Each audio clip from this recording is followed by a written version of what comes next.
Thank you for joining us for our special study session on the City of Arcata's budget for the 2021-2022 fiscal year. If it's helpful, I can give just a quick overview since we're doing this meeting virtually. If you are tuning into the webinar function, we will do public comment before we dive into a staff presentation. So we will do public comment, and you can, if you're here on the webinar, you can raise your hand on the right-hand side of your screen. And when it's time for public comment on the item you wish to speak on, the clerk will then unmute you and you will have 3 minutes to comment. And then if you're joining by phone, you can press, let's see, *9 on your phone to raise your hand, essentially. And similarly, the clerk will unmute you when it's your time for public comment. You'll hear a prompt that will indicate that your phone is unmuted and you will have 3 minutes to comment. Let's see if there's any initial public comment before we start, and we'll offer public comment also at the end of our meeting, after. Okay, so if you're an attendee or listening and wanted to call in to give public comment before the council considers the budget tonight, it looks like we have one. Go ahead, Mike. Hello, everyone. I already spoke with Karen about this today, but I also wanted to voice it to you folks as well. You know, going through the budget here, not reinstating the budget for the police, I think, is an epic mistake. You know, with the crime rate the way it is, and, you know, we had this meeting the other night and talked to Brian, and he stated that we're at 1.6 officers per 1,000 or 100,000, and the national average is at 2.5. We have violent crime skyrocketing. I've never seen it so bad in Arcata in my 35 years here. I'm experiencing it every day at my businesses. You've got people being attacked, stabbed, and so on. I just think it's a real mistake not to reinstate the budget for the police. And I know that there's some challenges on getting people hired, but I also know that if we don't have the budget, we can't hire them.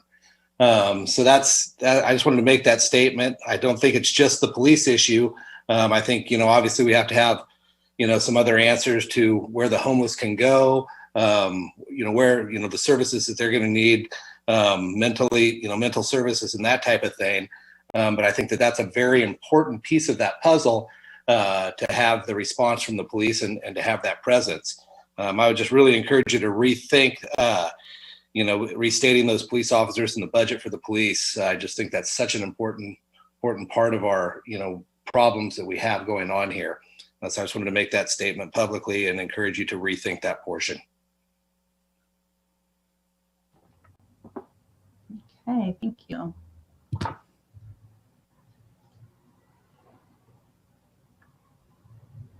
Okay, I'm going to cancel that. We do have one more public speaker. Let's see if I can get her promoted. Can you hear me? We can. Go ahead. Oh, thank you. Sophia, thank you for your amazing service, and you will definitely be missed. I'd like to speak to the vision of opening the Plaza Center space by the complete removal of the concrete planter. Shout out to Brett for continuing to advocate for this concept during the March goal-setting meetings. Goal-setting meetings. I was glad to see that this was included in the building and engineering's work plan in partnership with other departments.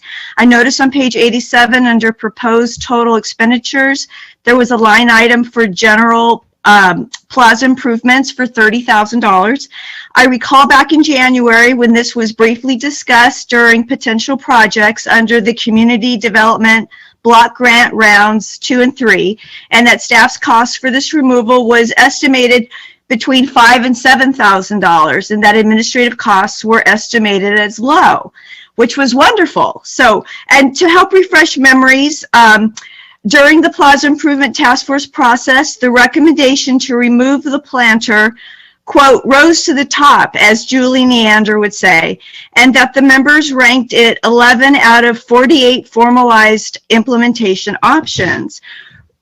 Removal was recommended by multiple sources, okay, yada, yada.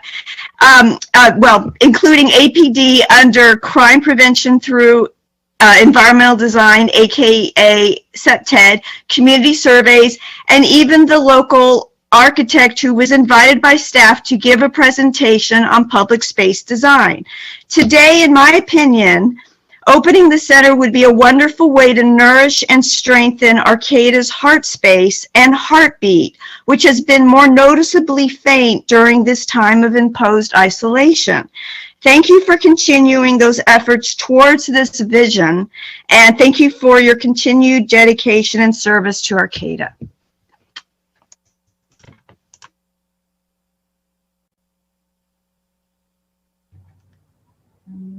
That is all the public comment. Okay. Well, with that, I will turn it over to our staff, Andrea or Karen, whoever's leading the presentation. Thank you. Thank you, Mayor and Council and staff and those in attendance tonight. Welcome to the city's first budget overview for the 2021-22 fiscal year. Recognizing the challenges of Zoom, I know many of you have been on a lot of Zoom all day long and appreciate being present here tonight to try to go through a really important review of the city's upcoming budget. I'm going to go ahead and just let our Finance Director, Andrea Starhevsky, go ahead and start. She will give you an overview of the budget. We will be available to answer questions throughout the night. After we do a quick overview, we are proposed to go through the budget in the order that it came in your draft budget tonight. So by activities, and we'll explain what that means. And you'll have a chance to ask questions from each of the departments. They'll give you a quick overview of the highlights of their budget tonight, and then you'll have the chance to ask some questions directly to departments as we move through tonight's activities. So feel free to stop, ask questions along the way. And we'll do our best to do this succinctly tonight. And then we will come back together on the 24th to answer additional questions and try to move towards an adopted budget for our next fiscal year. So go ahead, Andrea. Okay, thank you. I'm just making sure that you can hear me. I had some issues with my audio earlier. Thank you. Yep.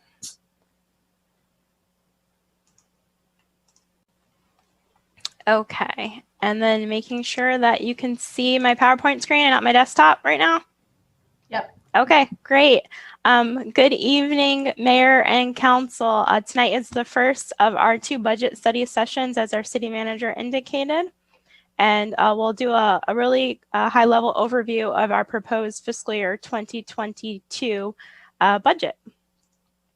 So just to kick off, I'll be walking through our budget overview, and then our department heads will be walking through their own individual department budgets.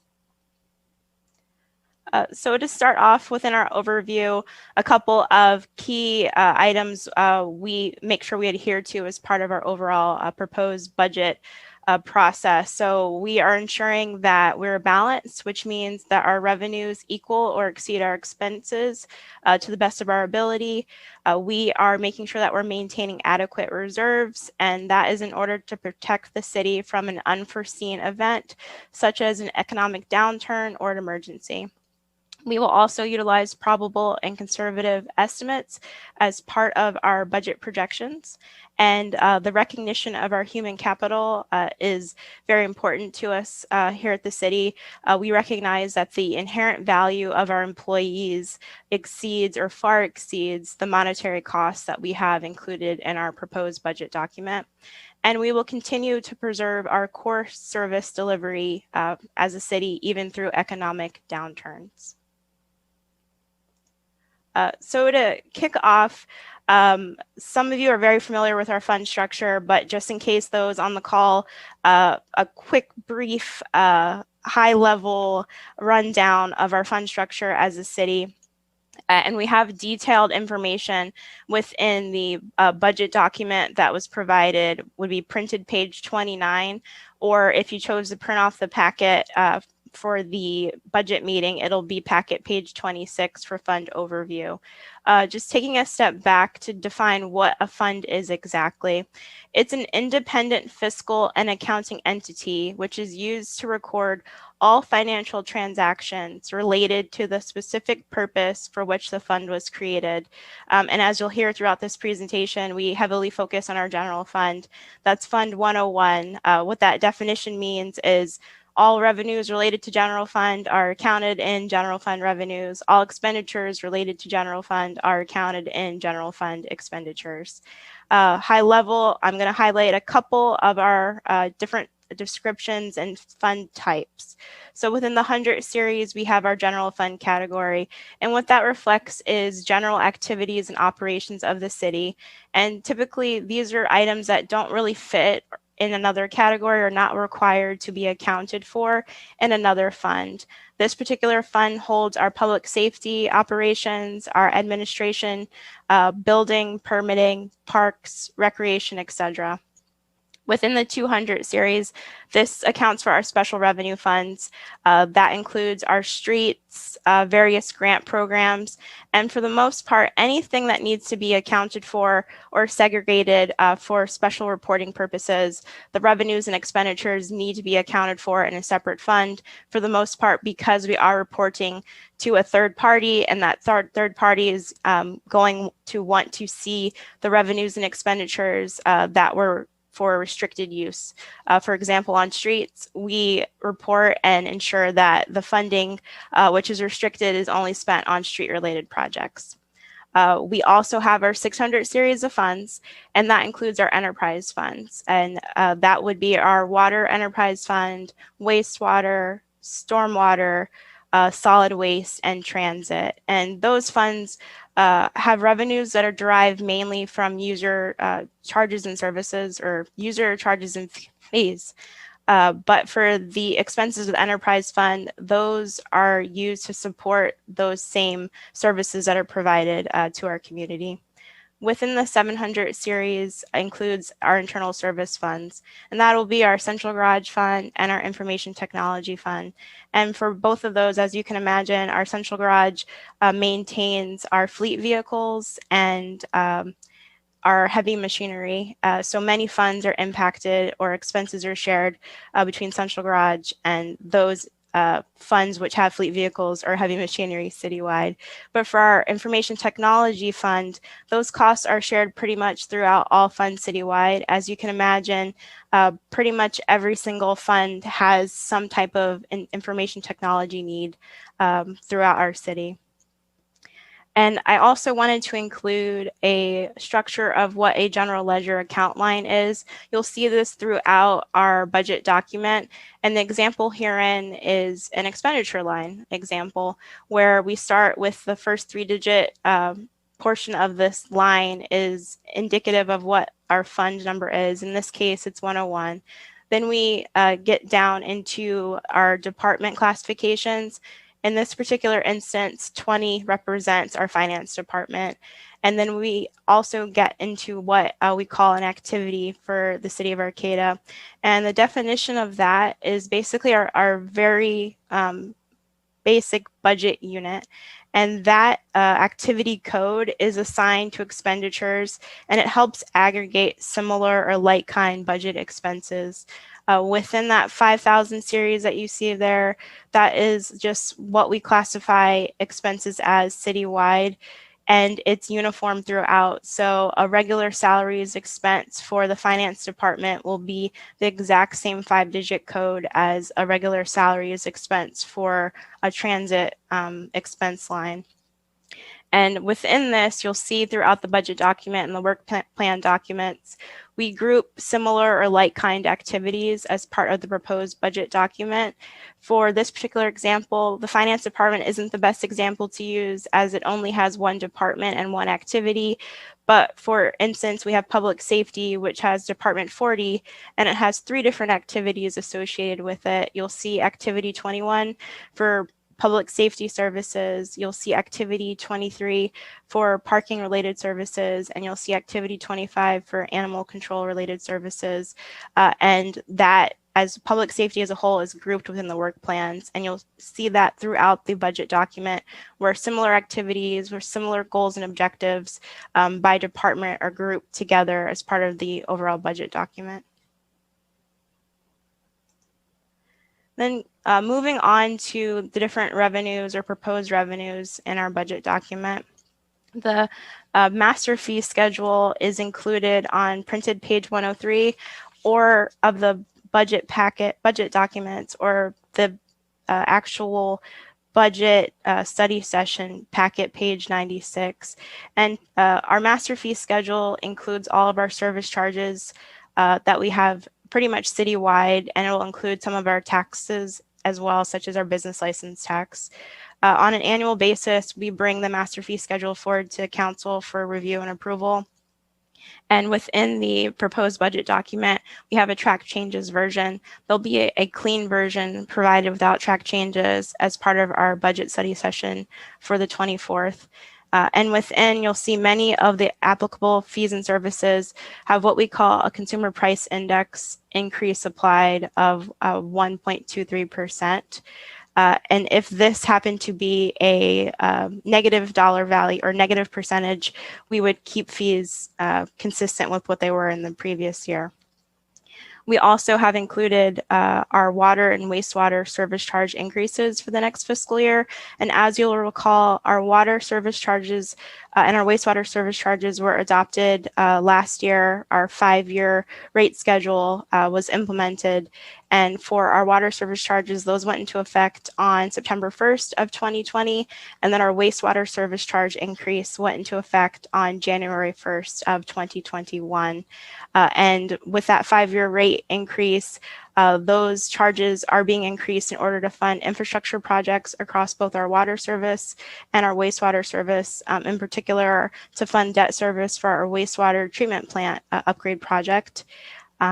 As far as what we'll see, excuse me.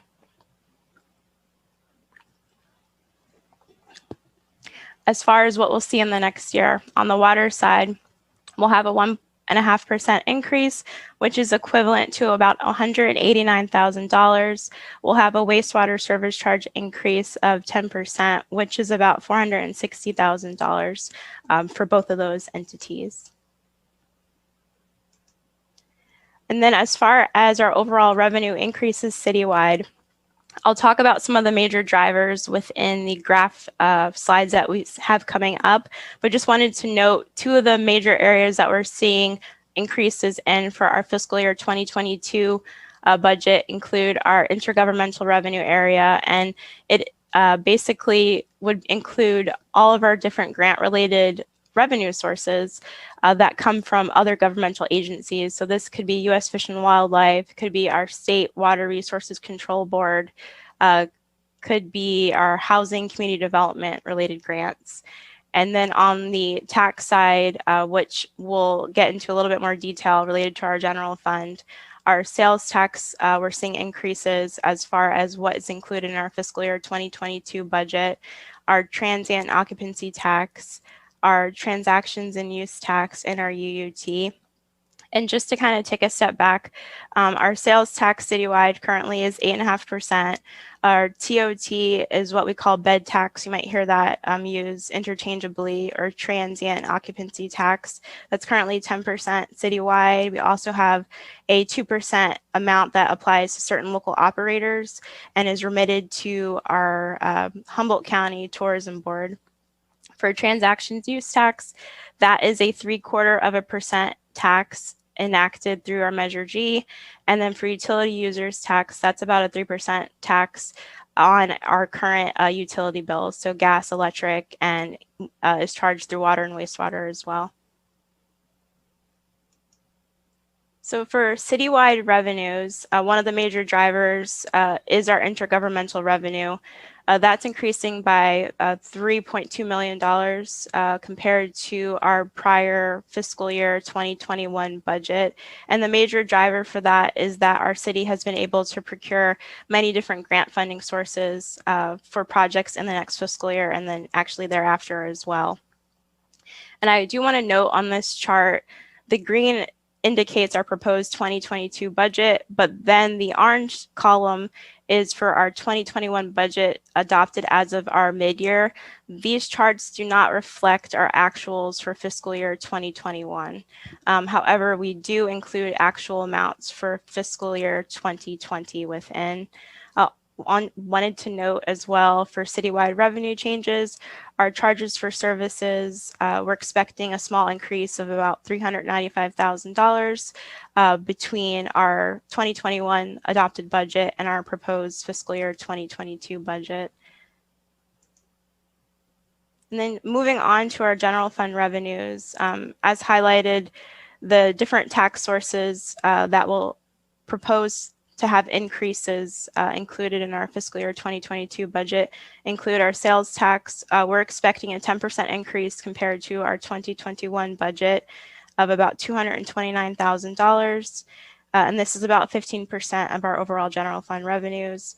For our transient and occupancy tax, we're expecting a 20% increase compared to last fiscal year's budget, and that's $225,000 increase. For transactions use tax, a 23% increase or $228,000, and then a small increase on our utility users tax of about 3% or $5,000. Then overall, just wanting to reiterate the importance of these tax revenues to our general fund. These 4 tax sources listed equate to about 50% of our total general fund revenues. And for the most part, sales tax, transactions use tax, and transient and occupancy tax are those that are emphasized in the periodic financial forecasting reporting that we will continue to monitor and ensure that these are coming in at budget targets or greater than budget targets to ensure that we can continue to provide our core services as a city. And then within here, I did kind of glance over some of the other categories, but just to note, intergovernmental revenue was talked about. Other revenue consists of a couple of different areas such as licenses, fees, permits, and other miscellaneous. Interfund charges are just that, charges in between the different funds citywide. This is from the general fund perspective, charges for services, and then use of money and property includes various lease related revenues and also interest earnings, or what we call investment earnings. And then moving on to notable areas for our expenditures within our proposed fiscal year 2022 budget. So the 3 categories include personnel, capital outlays, and other. Within our personnel category, our unfunded accrued liability is expected to increase by $273,000 in fiscal year 2022. And just a reminder that this is an amount that the city is obligated to pay when our pension savings fall short of a targeted funding goal. That could happen because assumptions are changing within our actuarial valuation. Our employees are perhaps growing older within their retirements, and their pension benefits will be paid out for a longer period of time, or our investment targets are not being met for the underlying assets of the pension itself.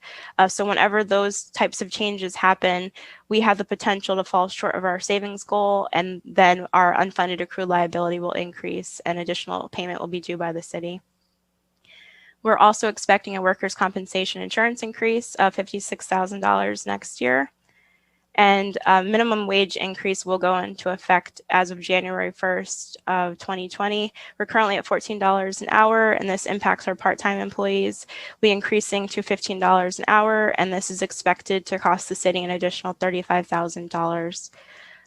Overall, citywide capital outlays aligned with the intergovernmental revenue increases, where we're expecting to receive reimbursements across many areas. The total capital outlay amounts are increasing by about $18 million citywide for the next year. And within your budget packet, the printed budget document, page 25, we list our CIP, or our capital improvement schedule, as a frame of reference, or your printed packet, page 24. And just to highlight some of the main areas where we're seeing larger increases, of course, our wastewater infrastructure, we have an increase of $10.5 million next year, mostly attributable to our wastewater treatment plant upgrade. We also have our infill infrastructure grant of $2.3 million. That includes improvements to Redwood Park, Shea Park, water storage, tank improvements, and our 8th and 9th Street improvements. We also have our agreement with the Yurok Housing Authority for 30th Street improvements of $1.9 million and water infrastructure improvements of $1.7 million. We are also expecting an increase of our property and liability insurance of a little over $132,000 next year. And the next couple of slides demonstrate the expenditures from a citywide perspective, and then we'll get into general fund. As you can see, the capital outlay area here is the outlier with just the magnitude of the projects that we'll be completing over the next fiscal year. We only have incorporated or budgeted those that we expect to complete within the next fiscal year. But I think this will be the trend that you see over the next couple of years with all the grant sources our city was able to procure and all the different projects we have slated to complete. Then for general fund expenditures, I did point to some of the different personnel related increases, being workers' comp increases, our unfunded actuarial liability, part-time increases, and you can see some of that trickle through between our citywide expenditure increases and between our general fund increases. And then for our general fund reserve, this is a demonstration of what the minimum required balance is per council's policy. Right now, our minimum is 25% of our operating balance. That equates to about $3.8 million for the general fund. Where we're targeted to land as of June 30th of fiscal year 2022 is that our general operating reserve will be at $4.2 million, which equates to about a 27% estimated general fund reserve balance. That's about $369,000 difference, or 2%. And as part of the budget document, there's a fund balance schedule as of what we're projecting out for fiscal year 2021, and then what we're projecting out for fiscal year 2022. That starts on page 37 of the budget document, or your packet, page 34. And what we're projecting for our general fund next year is that our revenues will exceed our expenditures of $18,700, and that's what we call the change in net position for the next year.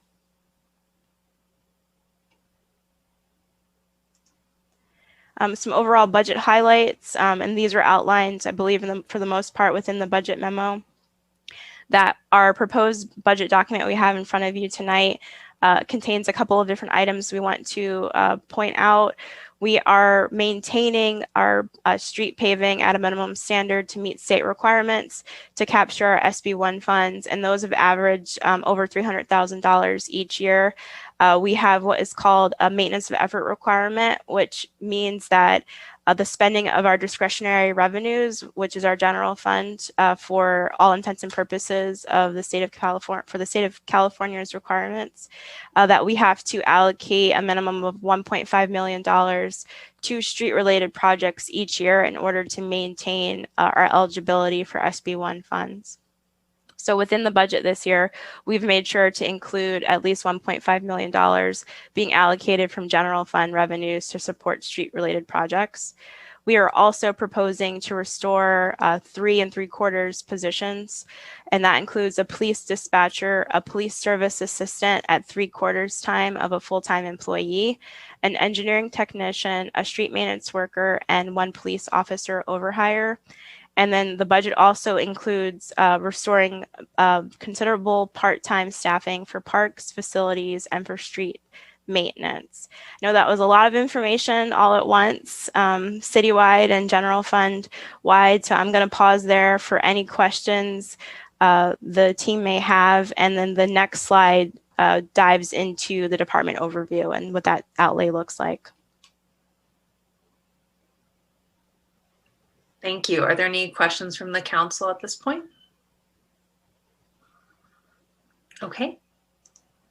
Thank you.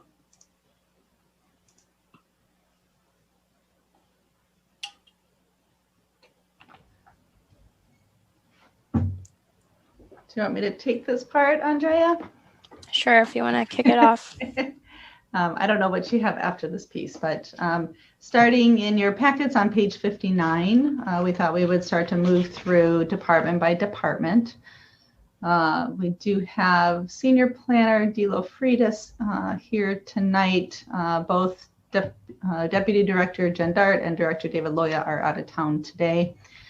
So I'm going to start. Did you want to start in, or do you have more that you wanted to cover, Andrea, before we started on community development? No, that's all I wanted to cover for today. All right, so if we want to start page 59, I'm going to kind of give an overview of pages 59 through 63 in terms of the Community Development Department. So the Community Development Department has sort of two primary divisions. They have planning, and then they have housing and economic development are their two divisions. And their purpose in large part really is to facilitate investment in the community. That investment could include infrastructure and the built environment, as well as a myriad of programs that support affordable housing, first-time home ownership, and job creation. It includes issuing permits for development, but it also includes assisting the public with access to the decision-making process.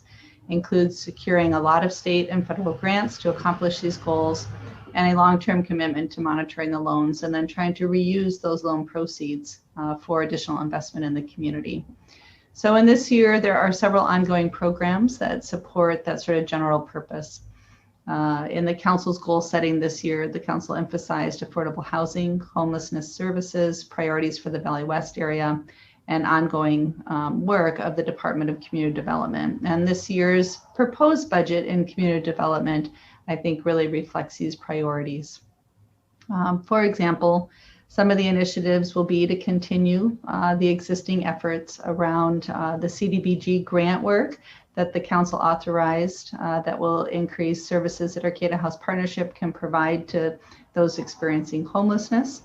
Work that the Homelessness Services Working Group will also continue through the year.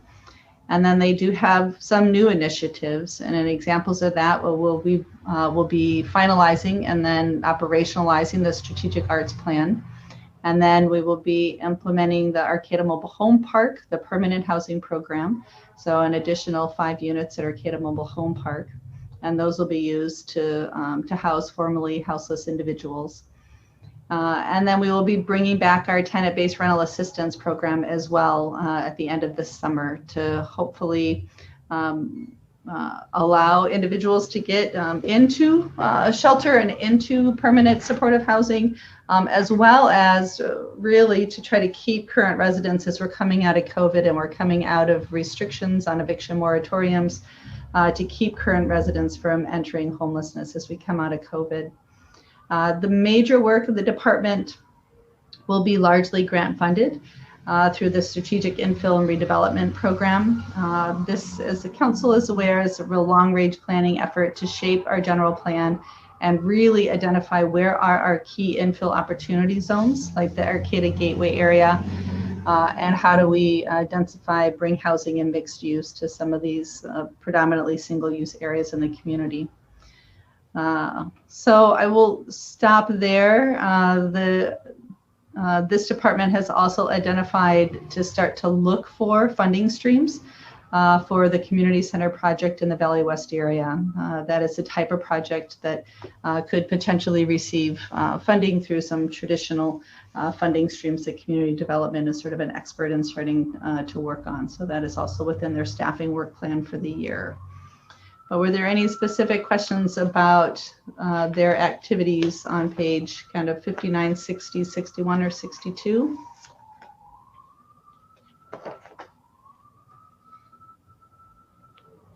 Okay, seeing none. Do you have other slides, Andrea?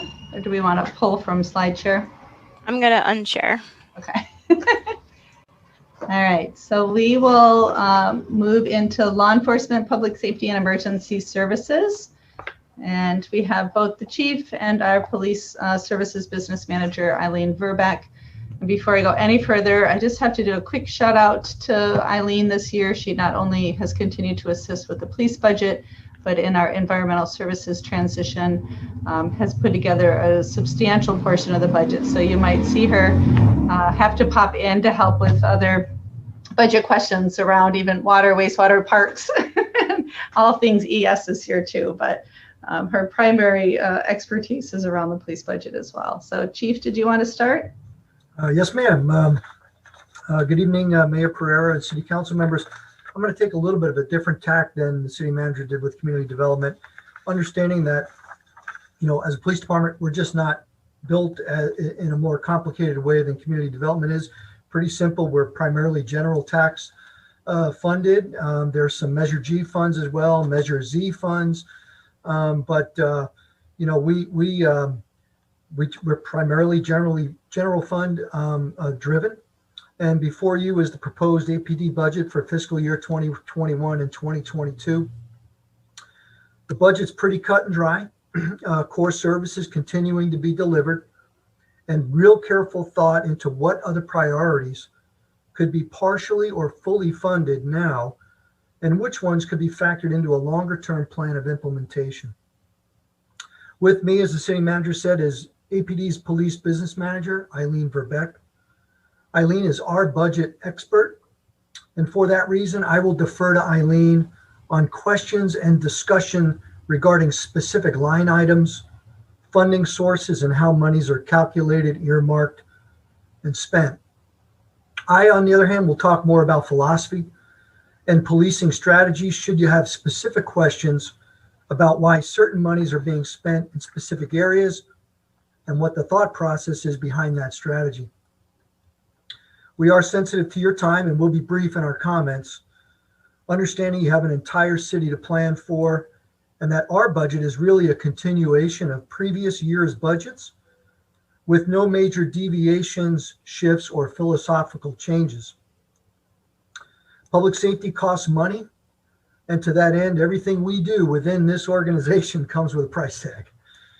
Sometimes those bills are tough to pay, especially when we as a police department don't really generate, for the most part, money. However, we do appreciate you continuing to make public safety in Arcata a priority, and for your advocacy, acknowledgement, and appreciation for the work all members of the department perform on a daily basis. And as you know, we never closed throughout the pandemic, and teleworking was just not an option for us. Your Arcata Police Department staff came to work every day, prepared to protect and serve. And this budget allows us to continue to provide core services with an eye on accomplishing your goals as a council. We as an organization acknowledge and appreciate those who have built this budget during such uncertain times. The PD was provided an opportunity for input, and our priorities were listened to. That speaks volumes for the leadership of our city. On behalf of the entire police department, I thank all of those who were responsible for developing our budget for 2021-2022. It was not an easy task, and the sacrifices you all made to do the deep dive on revenues and expenditures is truly appreciated.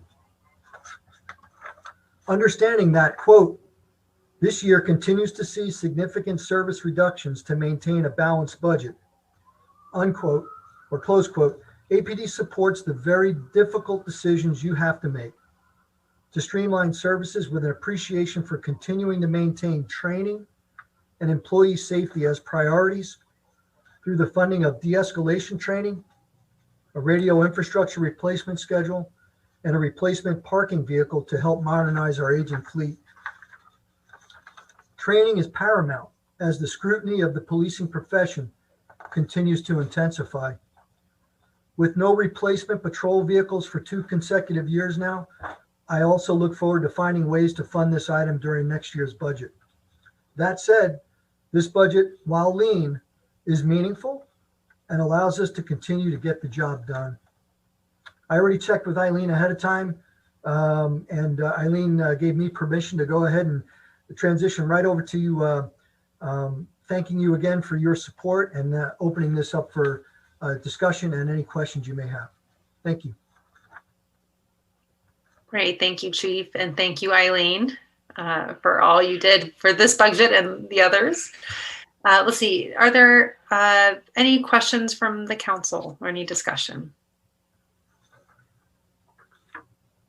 I have a question about this item on the list that's just more probably out of my curiosity, just maybe towards the future, and this could maybe be in a different meeting, but the item that says prepare the alcohol tax process to fund 2 police officer positions.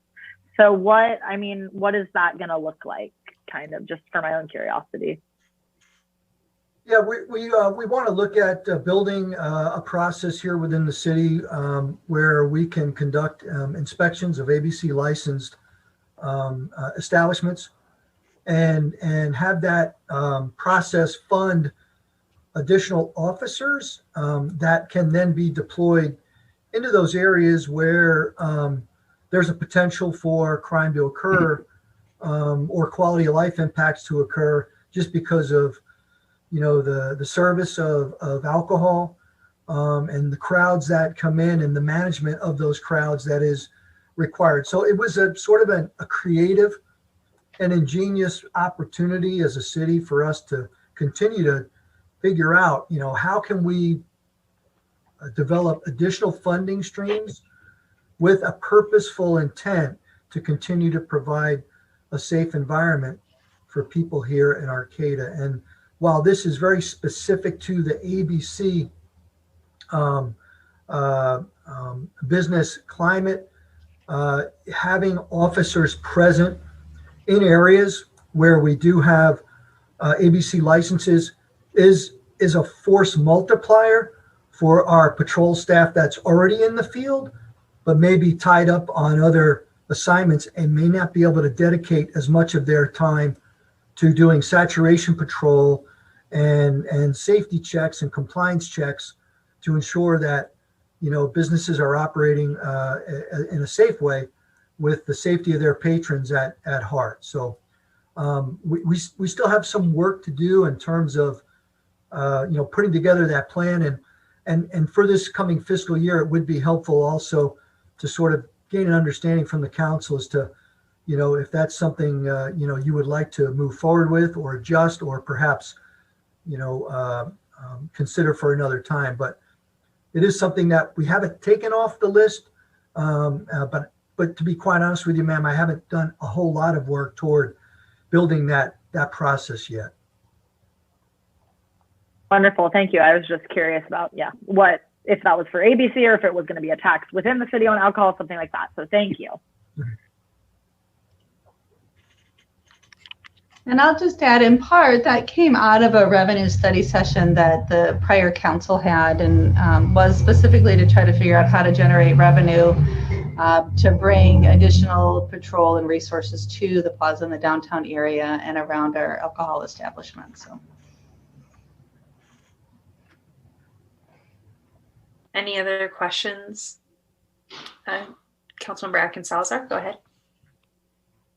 So would this be the time to ask if we have things that might be supplemental or wanting to add to this portion of the budget? Would we be discussing that now, or do we do that later on? Great question. I would say, and Karen, feel free to chime in, but historically usually we'll go through the entire process, and then if there's particular items that folks want to propose, that we usually do that towards the end. But I also don't, if it's also relevant to this particular department, I also could see bringing it up for discussion as well. Karen. I say it's the will of the group. I know that being on Zoom is hard. Yeah. And we might get pretty deep into other activities. I'd probably say if there are specific things to each activity, it might be good to have a quick discussion with them as we go. My recommendation. Okay, so I mean, I guess that answers it. I do have a proposal, but I would also like to, you know, float it by the chief to see if he, you know, thinks that it's a worthy cause and idea. But you know, for public safety, I know it's expensive, and we struggle with ideas of how to accomplish things. But I feel like most of the majority of the outreach that I've gotten from the public, besides things for specific projects, has been regarding public safety. And so I've been trying to think about what things that we could do that are creative to help people to feel more safe in our community. So my first idea was, I've been talking about bringing back the officer on a bicycle or on foot to be able to cover more of the town. And, you know, the responses that I've gotten make sense in that, you know, that is an expensive position, but beyond that, that person, when they do need to arrest a person, it takes them off of their patrol for a couple of hours, and then it's left, you know, with no one covering that. So I know other communities do like a community ambassador, people that aren't law enforcement, but that are identified to walk the streets and the shopping areas, and not only provide a sense of safety because they can be on the lookout for things that are going on and help to call things in, but can also be used to help promote businesses or activities that are going on in the community. So it's not just, it's like a positive and a negative position. So looking for, things that are going on, but then also helping to promote positive things in our community. So I'm really curious to see if there's a way to fund, if it's either in this budget, or if it's not in this budget, possibly using some of our the special money that we're getting, the relief money from the federal government, that we're getting about $4 million, to try like a pilot program to see if we had some people doing that. Is that giving our community a better sense of being safe? And is that helping to drive better, economics to our businesses? I pulled up the Plaza Task Force just to kind of look and to see, how that fits into goals around that. And it does meet numbers 18, I think it is, there's a couple different numbers on there that it definitely feeds, maintain and increase police presence and responsiveness and enforcement of rules on the plaza. That was one of the number 18 in safety and regulations. And then also under economic development, 22 is to promote restaurants and businesses on the plaza. And I wasn't considering it to be just the plaza, but somebody that could kind of float between all areas of the city. It would be hard to reach Valley West without additional staffing, but maybe to focus on Northtown and the downtown and areas for that. So that's something that I would like to bring up to the council to consider, and also for Chief Ahern, for your opinion on that, and if you think that would be something that would be valuable.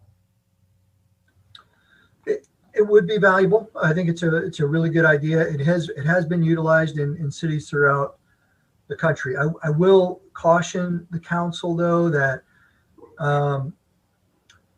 there is a benefit as well to partnering that ambassador program with a uniformed police officer. Because the fact of the matter is they are going to be challenged.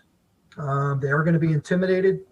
They are going to be threatened, whether they're wearing something that is similar to or is perceived as they're being somewhat affiliated with the police department or with the city.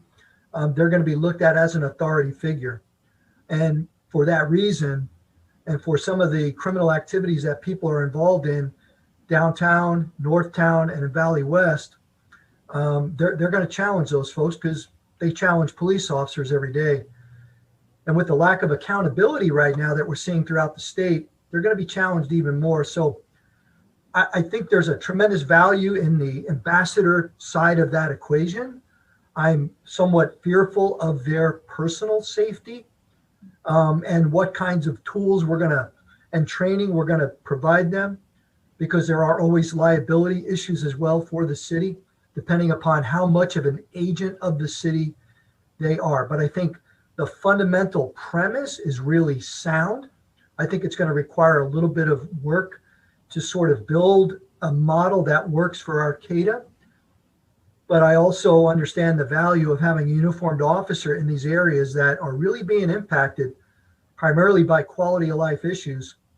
And while accountability is somewhat diluted in the state, it is the uniformed police officer that has the most ability to impact people's behavior and get them to comply with the law than anyone else. So it's just a caution as you start to visualize and figure out how much this may cost. It's not an absolute necessity, but I would feel a lot more comfortable by having uniform supportive elements nearby so that when they do need assistance, we're close by.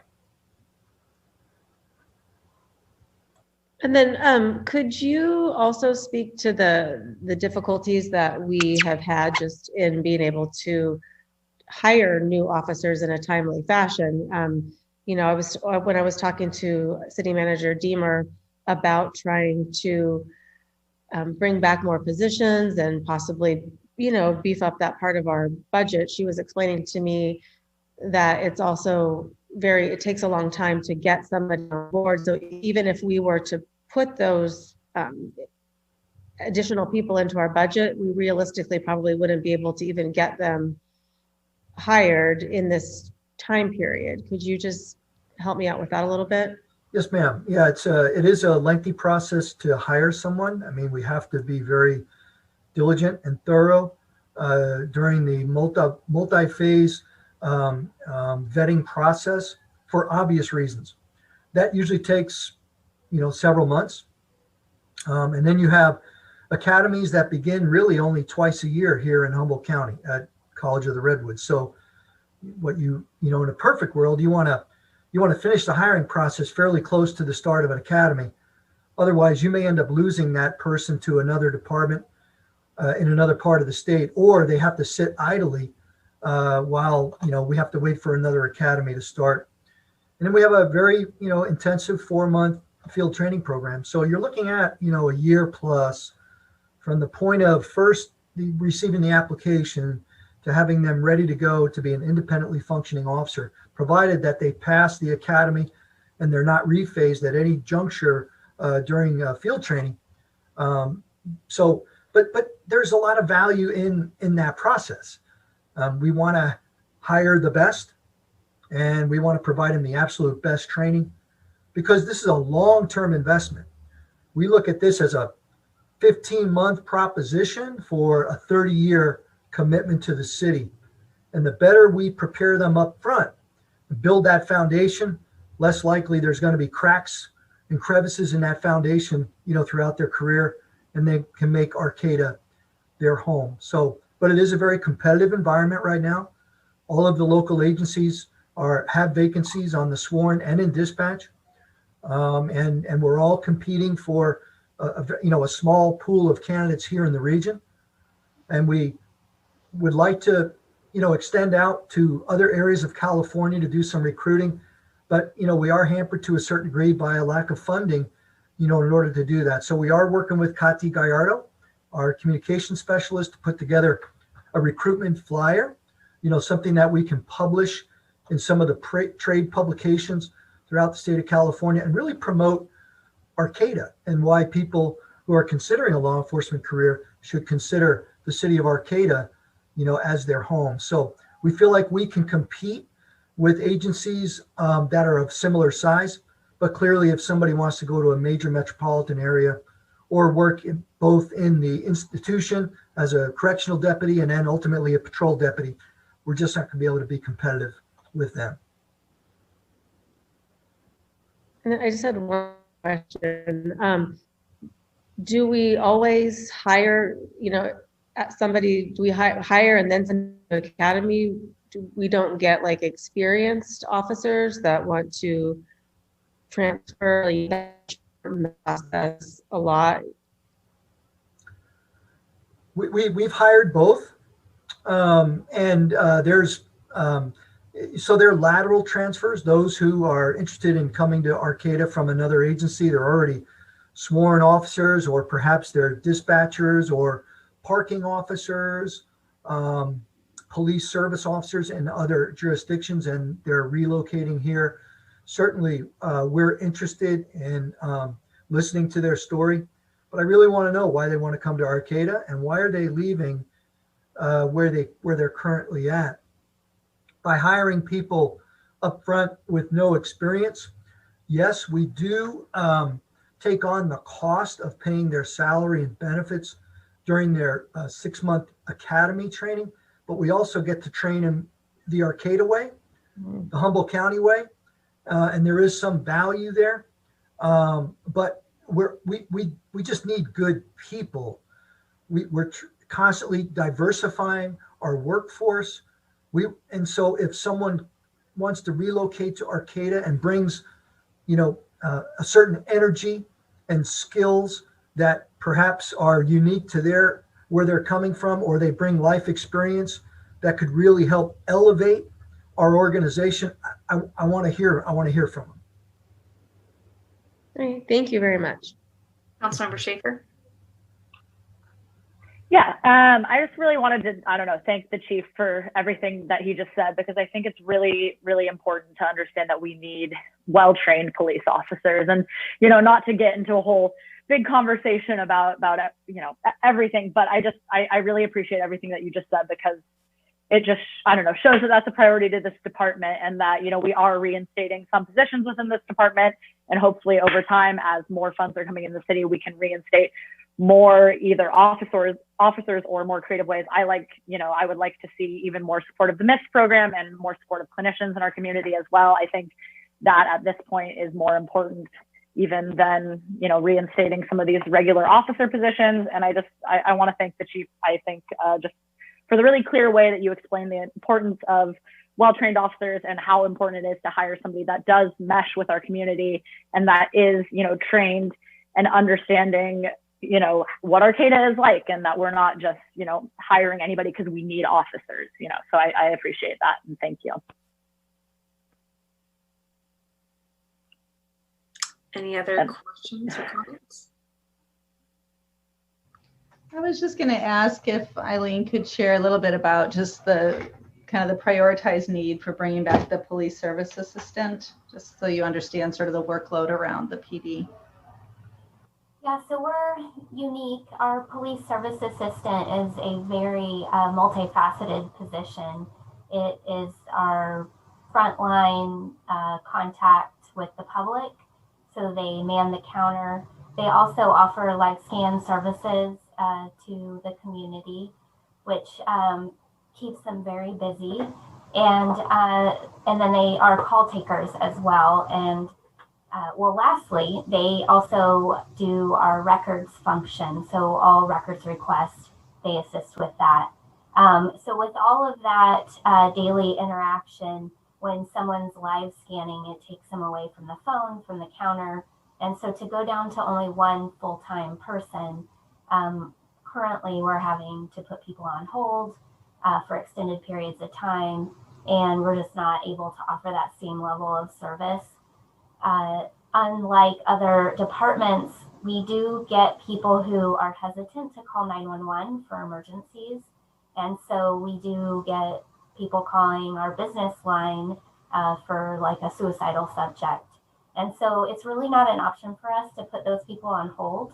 And having that second person there really allows us to have a positive interaction with the public, meet the needs, and then also offer the services of processing records requests, live scan, and the multitude of other requests that come in from outside agencies as well.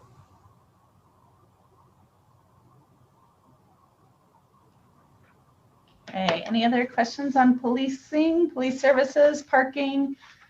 In your budget this year, we are restoring the part-time parking as well. And actually, Eileen has been doing a lot of research, working kind of in conjunction, hopefully with Humboldt State University, on a parking app that you can pay by app, as opposed to hoping that you've got enough nickels, dimes, and quarters with you. So that'll be an agenda item coming to you within the next few months. But if you have any questions about parking, you can ask those now as well. Great. I did have actually a question. I know you brought up parking, but I did kind of want to just go back to the police officer piece, just because we have gotten so many questions about, you know, we need to hire more police officers. And if you can just, I think, just clearly explain like how many vacant positions that we have like budgeted for, because like we have vacancies, like I think we're approving like one over hire, but I think it'd just be helpful for the public to understand like how many vacant positions that we have right now that we would be trying to fill. Yes, ma'am. We were at 27 until last year, and we had to freeze 2 positions to help the council balance last year's budget. So we're budgeted right now for 25. Although this budget here before you, the city manager was able to shift in there at least one over hire for now. And she brings up a good point, and that is, and I think it was said earlier, is why go out and fund positions when we don't have people in the pipeline to hire. But to answer your question real specifically, ma'am, we're at 25. So I guess you could say we're still at a deficit of 2. Those are frozen positions. And so we're budgeted for 25. But as a police department, like all other city departments, we're constantly, there's attrition that does occur. So we fluctuate. We go down a little bit, we come back up. But right now, we're budgeted for 25, which is a deficit of 2 from our 27, which is where we've been historically for the last several years. And I'll just add to that, we are in the process of recruiting. We're actively recruiting. We do have 2 positions that we anticipate vacancies shortly. And then we've got 2 more potential vacancies throughout this year. And so I guess we're just expecting that we will be hard recruiting all year long. And so part of it is, I've said to the chief, if you can, I challenge you to fill that overhire, right? To be full staffed with a full overhire hired. And then if it is the will of the council, if we reach that point, it would be, I would be very impressed if it was by December. We could certainly come back to the council and have a conversation to tell you that we are at full staff plus that 1 overhire. And if we've got another one in the pipeline, we would not turn away somebody from the pipeline without coming to the council first. Thank you. I feel like that's a helpful clarification for the public of kind of where we're at right now, that there is some natural attrition that happens, and that truly, if we were seeing people that we would want to hire, that, it would go to the council for a special, consideration. Thank you. Thank you all. Right, shall we move on to building engineering, and then we'll also in this grouping be doing public transportation. Mitra? Yes, thank you, Karen. Good evening, Mayor, Vice Mayor, council members, staff, and member of public. So under building, engineering, and transportation, we have 5 activities. Under building and engineering, we have activity 31, which is building department, and activity 41, which is engineering. Both are under general fund right now. Under activity 31, which is building, our main task is customer service and helping people to get the permits and ensuring all the construction activities are done per compliance per current building code, which is 2019.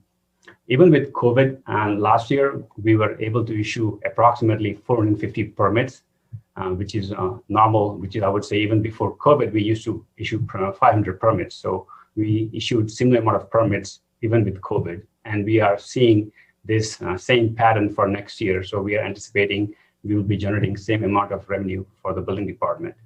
Overall, we are not asking for any change under building department. As you know, we currently don't have a building official, so we are heavily recruiting to get a building official, not only in the city, but in this region who can stay here for a long time. And that is our goal, and we are working towards that. The other major change in our building department is we have put in the budget for a rental inspection program for implementing rental inspection program in the year 21-22. So we have budgeted some amount for that, and we have also budgeted for additional staff, which will be a permit tech, who will be helping with our rental inspection program. So that's under building. If you have any questions, please let me know. And then before I move to our engineering. Okay, seeing none, I'm moving to engineering. Engineering activity looks like a very small activity, but engineering activity plays a very key role. It closely works with every single department in the city and implements the CIP projects. As Andre already described all our capital projects earlier very well, so I would not go in detail. You will see the list of CIP on page 25 of your budget document. Let me know if you have any questions. Currently, we have 35 active projects on that list.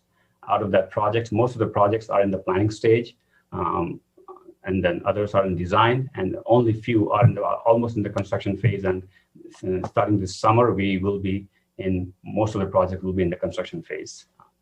Currently, we are not asking any changes in the engineering department. Currently, thanks to you all, we are fully staffed as of today. We have engineering department is fully staffed, and we are looking forward to work on the construction project this summer. That's all I have on the engineering activity. Please feel free to ask questions if you have any under activity 31 or 41. Okay, seeing none, moving to the next one. Public transportation, we have 3 activities. The heavy activity under public transportation is 91, which is, I would say, our AMRTS. 92 and 93 are also falls under transportation, but there's Dial-A-Ride and Greyhound. We will continue to support those programs. Under activity 91, currently we are running reduced schedule because of the COVID, but we anticipate starting August, once everything, HSC students are back, we will be continuing our normal transit services. Our main goal here is to provide public transportation, and we are looking always, and this is not funded through general fund, it doesn't get any money from general fund, it's fully funded through gas tax. We try to get every penny through gas tax, through HCOG, to run our transit program. We have only 2 full-time staff, and the rest of the drivers are part-time staff under this division. Currently, we are not asking for any changes. And the biggest change that you will see in our budget item, which shows a big dollar amount, is purchase of 2 electric bus in this year, which will be arriving in next 2 years, but we have to place an order this year. So that is the biggest amount you will see in our budget. So again, those buses are funded through grants or through gas tax money. No money will be coming from the general fund to fund those purchase of bus. So with that, please feel free to ask any questions on public transportation, engineering, or building department. Any questions from the council?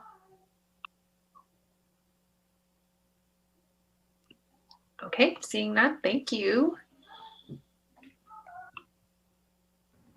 All right, so next up we're starting on page 72, environmental services. So I think you've all met our new environmental services director, Emily Sinkhorn. She's got a couple of support staff here, Mike Clinton, who's our deputy director in utilities, and Heather Schmidt, who has been, and Emily Benvey as a team who have been stepping up to help in recreation, parks, facilities, and natural resource sustainability programs. So Emily, do you want to start? Sure. Thank you. Well, good evening, Mayor, Vice Mayor, and council members and members of the public. I'm honored to be here and get to represent environmental services and share kind of about our 5 budget categories, and in particular, how they support really continued essential city services, and really enhancement of our quality of life resources and habitat, and really have a focus on sustainability programs for future generations. And the environmental services budget has a mix of special revenue funds, enterprise funds, and general fund, and also including many grants. And we have, I think, about 17 different activities. And so I have been learning a lot about the environmental services budget over this month and a half that I've been with the city, and have really been indebted to many of our great staff for helping bring me up to speed. As Karen had mentioned, we have several ES staff to support with questions or to add further elaboration on our programs. And also, again, a big thank you to Eileen Verbeck for really stewarding the ES budget process with ES staff this year. So first, on our natural resources and sustainability programs, again, our NR staff maintain many of our key quality of life assets in the city: the marsh, the Arcata community forest, the Humboldt Bay Trail through the marsh, but also really the maintenance of many of our important habitat areas, such as the baylands and forest. And really this work happens both on the ground with forest management and timber harvest and trail maintenance, but also through collaborations with other departments and other partners in the region and the state to advance policies and long-range planning, such as the Climate Action Plan and other efforts that really take a regional approach to make a difference. So many of ES's work in environmental or in natural resources and sustainability have advanced many of our sustainability initiatives. I've been learning a lot around management of our solid waste compliance and education, and really encouraging zero waste practices and reducing food waste. And this really has come into play with one of the council's key goals to collaborate across the region to really implement SB 1383, our short-lived climate pollutants Act. And that effort is really taking a lot of regional collaboration, and Environmental Programs Manager Emily Benvey has been stewarding that effort. We've really been exploring climate resiliency efforts while also managing the city's MS4 stormwater permit to ensure water quality, high water quality runoff into our streams and bay. And we're also really collaborating with community development and building on plan review comments, really from our perspective of stormwater and habitat and waste reduction strategies.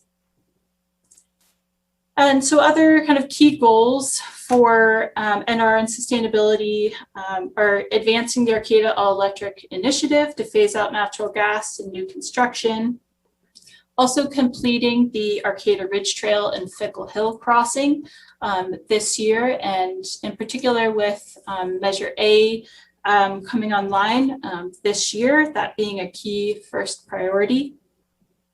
And also implementing a Cal Recycle illegal dumping grant at Carlson Park to really focus on beautification efforts within Valley West, and also as we're advancing within parks, several grants to support improvements at Carlson Park. So any questions about our natural resources sustainability programs before I'll move on to fleets and streets? Any questions? No? Okay, great. Great. Well, our streets crew does a lot and has been, as many of our city staff, essential staff during this period, working weekends and over time to get work done on the ground. And really maintaining over 120 miles of roadways, including vegetation management, and also working in partnership with our parks division that also oversees maintenance of many of our linear parks and landscaping near our public right-of-ways. A key kind of goal for streets in next year's paving program is focusing on a paving overlay on G Street between 12th and 18th as a council goal. And again, many of our streets work is in close collaboration with the engineering department. This budget category also really has a priority for alternative transportation, and this year really focusing on advancing the preliminary designs and environmental documentation of the Arcata Annie and Mary project. And again, this being a priority to help connect the Valley West neighborhood to downtown Arcata and the Humboldt Bay Trail, and also provide an eventual river access via trail to the Humboldt Bay Municipal Water District's Pump Station 1. And I also have just been impressed in learning about the department and getting to know staff, that our central garage staff of 2 mechanics, maintain about 87 vehicles and numerous small power tools, and is a very efficient shop. And that's a lot of work. And especially this vehicle maintenance continues to be very important, as this year we're replacing maybe a smaller number of vehicles. And so our central garage team is really essential for the work within the city. Again, I have also just being here at the city for a month and a half have been truly amazed at the responsiveness of our city staff in responding to complaints or needs for repair of streets and utilities, and also with solid waste issues. So we have a very responsive and dedicated staff team. Any questions on streets and fleets before moving to the next topic? Great. So we'll touch on our water services. So we provide water to over 20,000 residents, both within the city of Arcata and also the Jacoby Creek Water District. We purchase water from our wholesale supplier, Humboldt Bay Municipal Water District. And so this involves about 77 miles of water distribution and therefore a lot of maintenance. And we have several kind of key projects that are coming up this year, including the construction of a new water storage tank at Happy Valley, really looking at refurbishing the Hinden Road, the well that is on the Hinden Road as a groundwater source, alternative water source for the city, and really completing designs for new kind of water line retrofit on Plunkett Road out Jacoby Creek Road. And so in addition to all the maintenance of water lines, our compliance and monitoring system is very robust, really led by Compliance Officer Rachel Hernandez and our Deputy Mike Clinton. And this also really involves a lot of long-range water planning, both in risk and resiliency planning, and really keeping an eye on water conservation opportunities or future kind of conservation standards that may be coming from the state with drought declarations. Any questions on water? Great, so moving to wastewater and the Arcata Marsh and Wildlife Sanctuary. And so this is one of our activities where we really anticipate a large project with the wastewater treatment plant rehabilitation, and particularly this kind of first part of our fiscal year, advancing the permitting for phase 1 and really utilizing UV for disinfection. And so that is one of our main key goals for this year, and then really heading into construction and planning for phase 2 and further improvements. But as far as the day-to-day, staff are out there at all days, operators, wastewater collection leads, working on our 61 miles of wastewater collection network at 11 wastewater pump stations. And again, our compliance team has been really key in maintaining our various permits for discharge, and really focusing on a pre-treatment program for working with commercial and industrial businesses. And it's I have seen how hard people in our division are working, and really look forward to kind of helping steward the wastewater treatment plant rehabilitation, as that has been a cross-department large collaboration and effort. And then with the Arcata Marsh Wildlife Sanctuary, some key focus areas have been a boat launch facility project that would be at the south end of I Street, and looking at improved walking, biking connections to the marsh along South I Street. And have one more budget category, and Heather Schmidt may assist with this one as well. But this is around parks, buildings, and recreation. So again, parks really bring families together to provide a diversity of active living opportunities. Buildings are essential for city services and opportunities for the community to gather. And recreation programs provide many opportunities for youth to explore and learn and build friendships. And this all has been challenging during COVID. And so this year, really looking towards opportunities to relook and rebuild, reopen those programs. But the Parks Division maintaining over 30 parks, as well as the Bayside Farm, many trails throughout the city. And the council has many goals around improvement of parks and open spaces this year.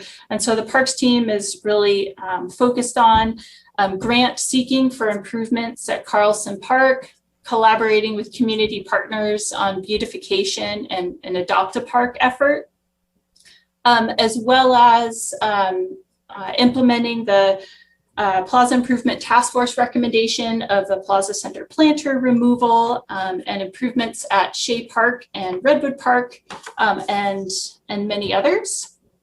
A key thing for building is looking at collaborating with you all, with council members, to construct a meeting office space for the council, and really looking at backup generators. Again, our department serves as the liaison to many city committees, Wetlands and Creeks, Forest Management, and Parks and Recreation and Energy Committee. We had camps that just started this week, and so that is very exciting and an essential service for the community. And again, our Parks and Recreation staff will be looking at collaborating with community development to plan, helping to plan a community resource center at Valley West. So those are just not maybe a brief run through, but we have a lot to cover in environmental services. And so also if any environmental services staff would like to add to any of these key discussions, this would also be, that's also most welcome.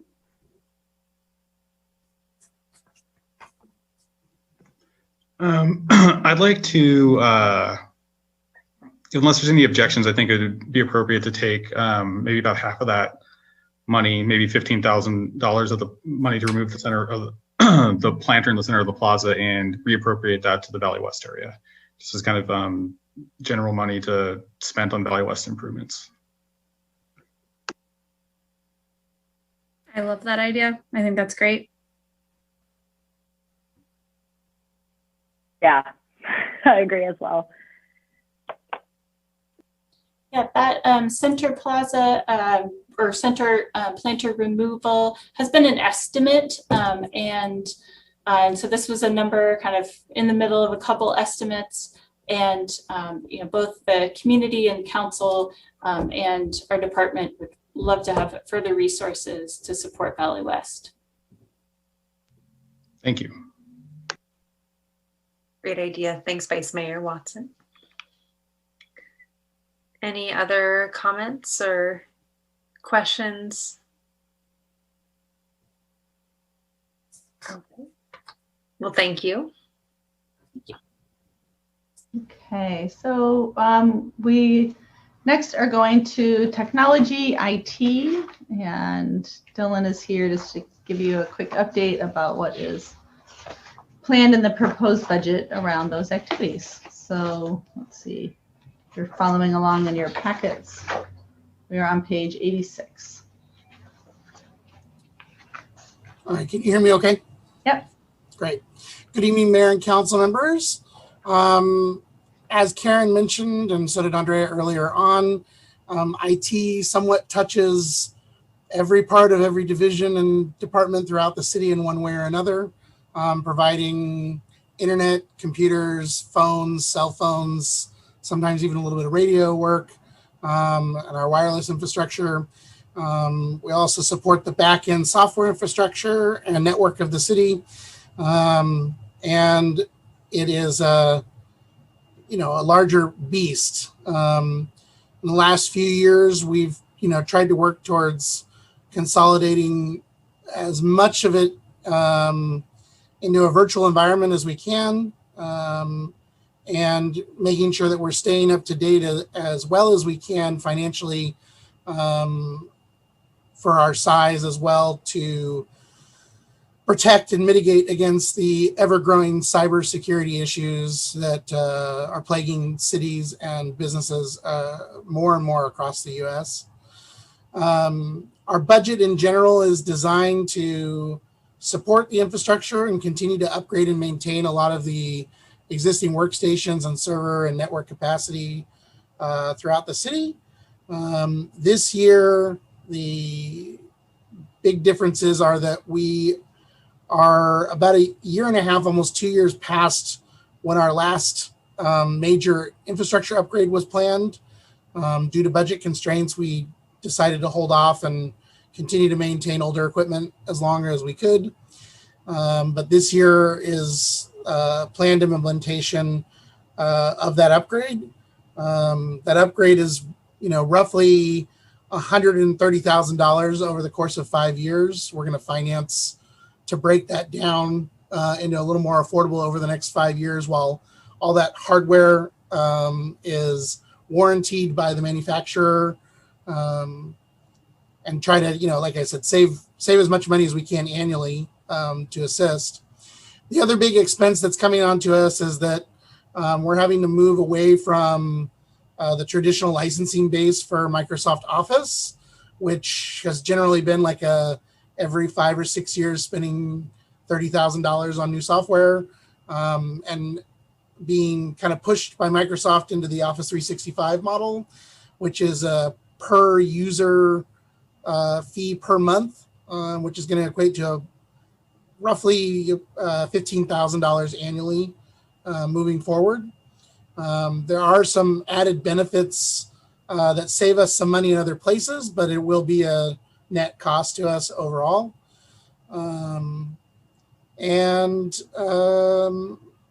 We also have planned some upgrades for the council chamber that have been long delayed for moving us back into in-person meetings, should that be happening. We had planned to budget this last year and had removed it, obviously, for knowing that we weren't going to be in the building and doing the Zoom model for a while.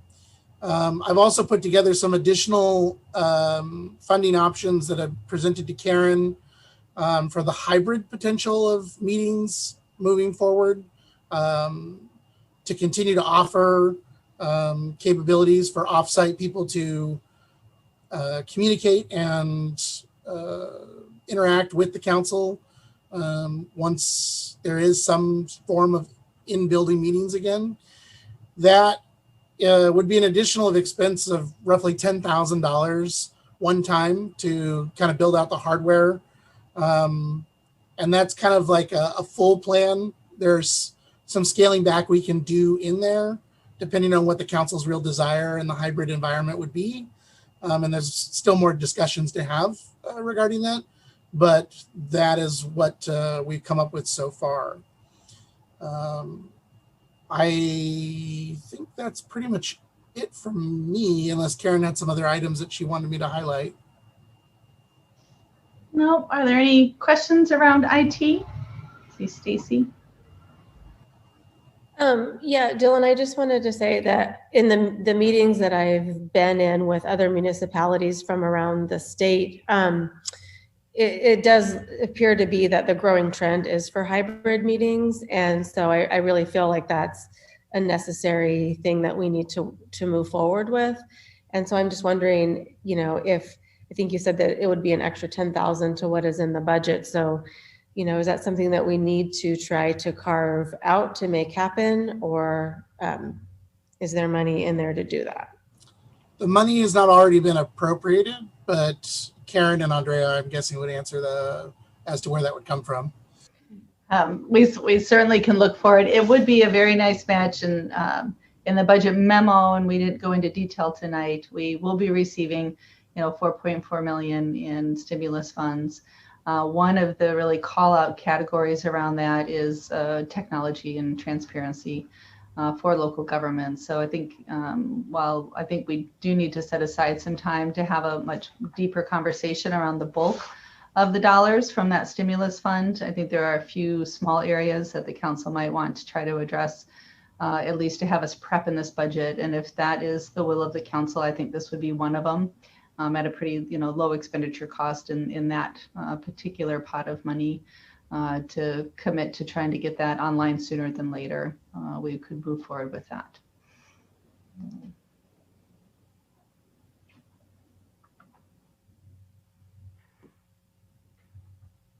Great, thank you. Any other questions or comments?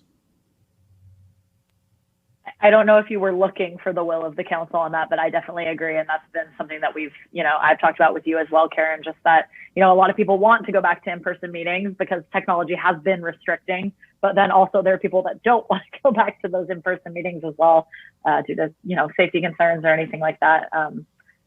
And so, I agree that I think appropriating those funds would be necessary.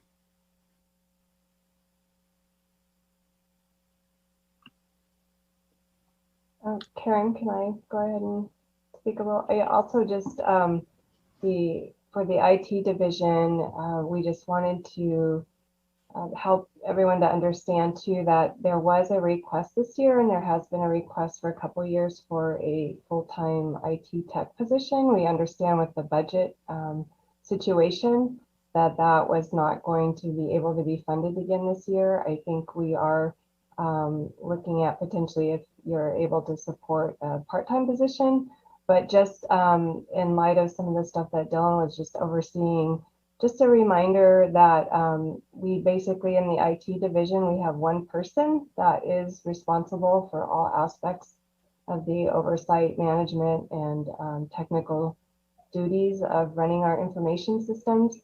And again, as Dylan has been explaining, there's a need to free up that position, his position, as soon as we can or when we can, to be able to be backup for the increased technical mandates that we're facing, and also upgrades that we have, and just the fact that I think we're all recognizing that from our police department to our field crews that we are definitely becoming more tech, and we are breaching our capacity on having support for that. So we just wanted you to be aware of that too, and why that request was in there.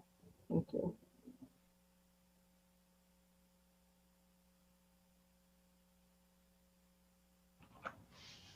Okay, and then I think our last area is around just sort of administration and financial operations. And Danette, did you want to start us on this one? Sure, I'll go ahead, and then obviously, Karen, if you want to jump in at any point.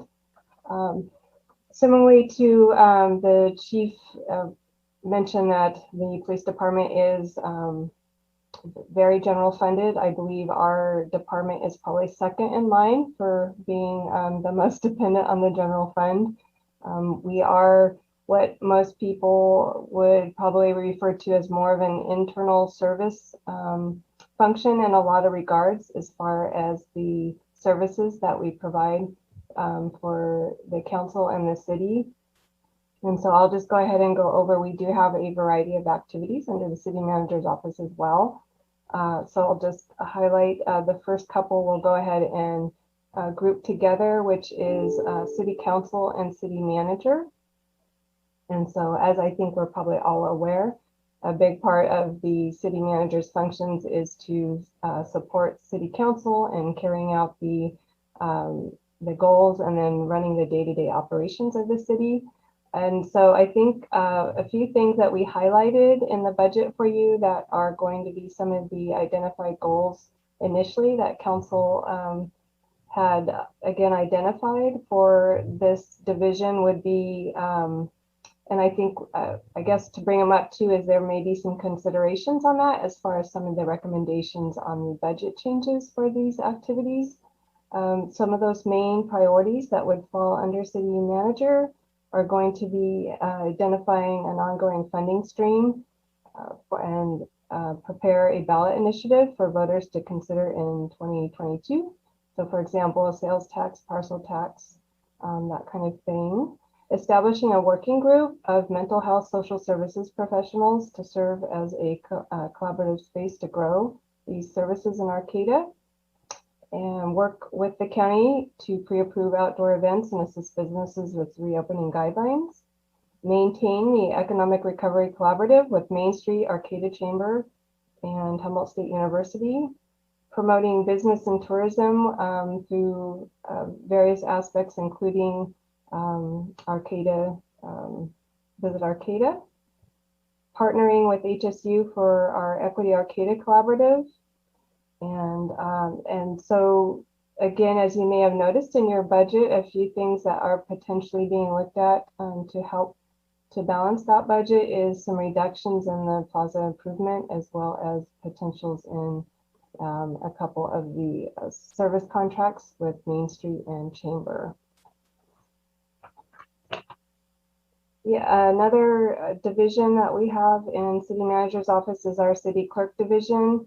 Probably a lot of mandates as far as this is a position. Our City Clerk, Bridget Dory, helps to make sure that we are in compliance with our FPPCs, does all of our agendas, meetings, minutes, the historical record keeping of our resolutions and ordinances for the city.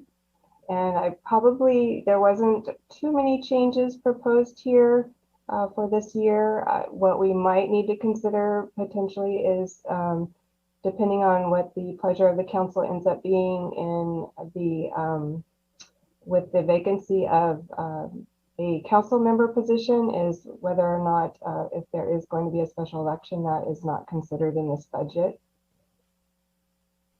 Another division we have is the personnel division. This is human resources, a lot of people know it as. So this is our primary division that provides the recruitment and training for our employees, our valued employees, as well as our workers' comp system and various aspects of personnel services for our city.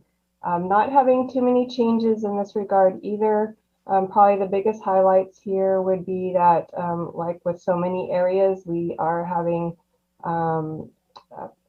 we have had some significant increases over this last year with our medical providers for our pre-employment physicals. We are required to do physicals for commercial licenses and the such. So that has definitely been an increase that you'll see in our budget for that. And we've also been doing a lot of advertising, as you might see. Even though we do have several frozen positions still, we've had some retirements, and we've had what we call the trickle effect, where the positive side of that is we've had some movement and some promotions for our current employees, but it has continued to leave vacancies that we are scurrying to get filled.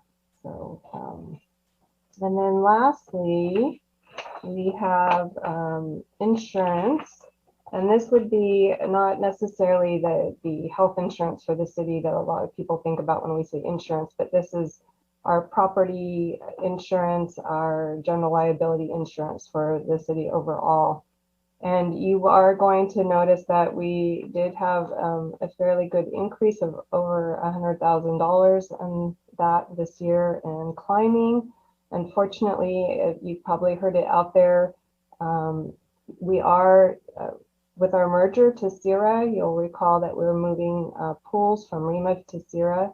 We are seeing some overall savings for the pool that we would have anticipated seeing if we were just on REMA, but they are still significant increases overall for the insurance world. And as you can imagine, with a lot of the natural disasters, the wildfires and such that have been happening over the last few years, California has definitely been becoming a place that a lot of insurance companies are not as inclined to be doing business in, or if so, we're finding that they're reducing coverages and increasing contributions.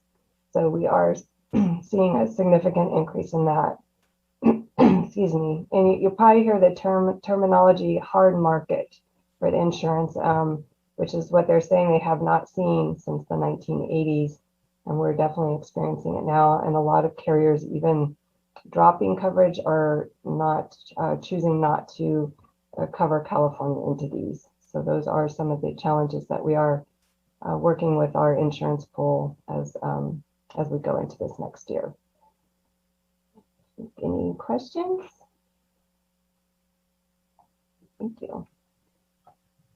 I noticed that in our budget, we weren't able to set aside any money for one of our council goals, which was working with HSU on mutually beneficial projects.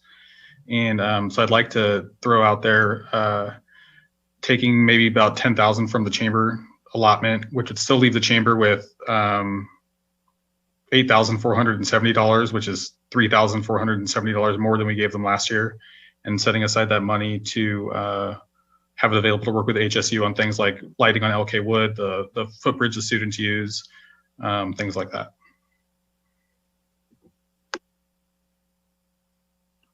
Any thoughts from other council members? I think that would be a good use of funds. We do have working with HSU as one of our priorities, and it would be great if we had something, a little bit of something financial to bring to the table to make some projects happen. Yeah, I absolutely agree. I think it's an important partnership that we contribute our side to, and things like lighting and making things safer, more welcoming to students. I think it's just really important.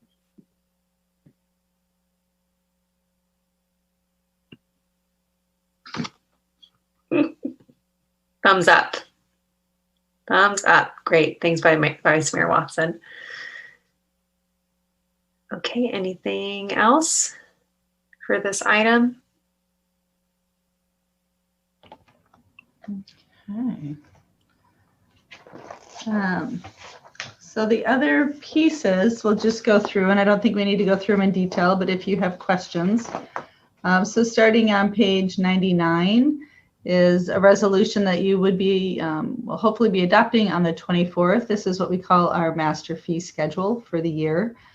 Nope, that's actually just your budget. Sorry, that's your budget adoption. And then starting on page 101 will be the resolution that adopts the master fee schedule. And that master fee schedule starts on page 103. So if you just, have any questions over the next week between now and the 24th, please feel free to reach out to myself or to Andrea about specific fees. As she indicated in the beginning, most of those, go up by the CPI, which for this next fiscal year is coming in at about 1.2%. We are hearing a very different story for the following fiscal year right now, is maybe is what you're hearing in the news right now, of somewhere between a 4 and a 5% CPI for the following year, but not for the year that we're heading into. So if you have any questions on the master fee schedule tonight, we'd be happy to answer those. If not, feel free to reach out to us over the week or ask on the 24th.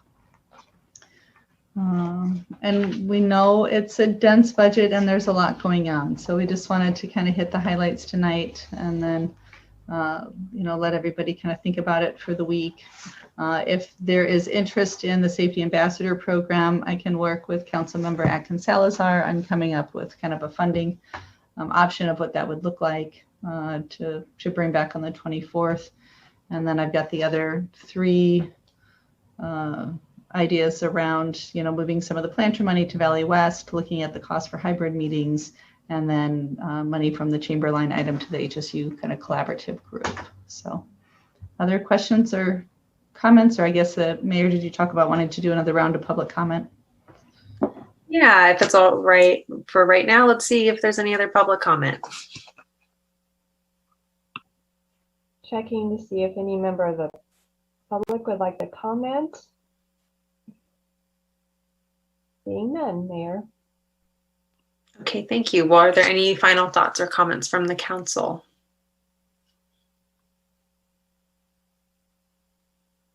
Okay, great. Well, thank you, everyone. Next on our agenda, we do have closed session. So I need to read what it is. Right? Right? I feel like every meeting, every different agency has different protocols, and I can never remember.